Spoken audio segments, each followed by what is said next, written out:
காவல்துறையில் அதிகாரி மாற்றம் ஆட்சி மாற்றம் நிகழும்போது மட்டுமே நடைபெறும் கொள்ளை சம்பவம் தற்போது எதுவும் நிகழாத நிலையில் அரங்கேறியது மக்களிடையே அச்சத்தை ஏற்படுத்தியுள்ளது.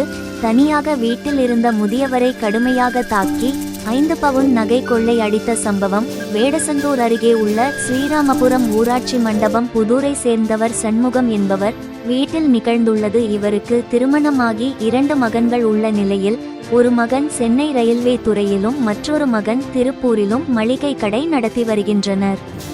1 வருடங்களுக்கு முன்பு மனைவி இறந்துவிட்ட நிலையில் சண்முகம் மட்டும் தோட்டத்து வீட்டில் தனியாக வசித்து வருகிறார்.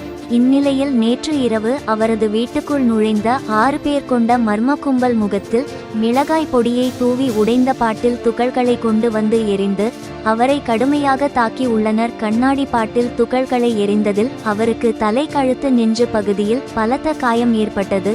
அதன் பின்பு பீரோவில் வைத்திருந்த 4.5 பவுன் நகை மற்றும் 3000 ரூபாய் பணத்தை கொள்ளையடித்து கொண்டனர். அதன் பிறகு அவர் வைத்திருந்த செல்போனை பறித்து கொண்டு வீட்டை வெளியில் பூட்டிவிட்டு சென்று விட்டனர். போனும் செய்ய முடியாமல் வெளியிலும் செல்ல முடியாமல் தலையிலிருந்து ரத்தம் கொட்ட விடிய காத்திருந்தார். விடிந்ததோ வீட்டின் ஜன்னல் வழியாக ரோட்டில் சென்ற இளைஞர்களை கூச்சலிட்டு அழைத்துள்ளார். இளைஞர்கள் வந்து கதவை திறந்து சண்முகத்தை மீட்டு வேடசந்தூர் அரசு ஆஸ்பத்திரிக்கு சிகிச்சைக்காக அனுப்பி வைத்தனர். கொள்ளை சம்பவம் குறித்து வேடசந்தூர் போலீசார் விசாரணை நடத்தி வருகின்றனர்.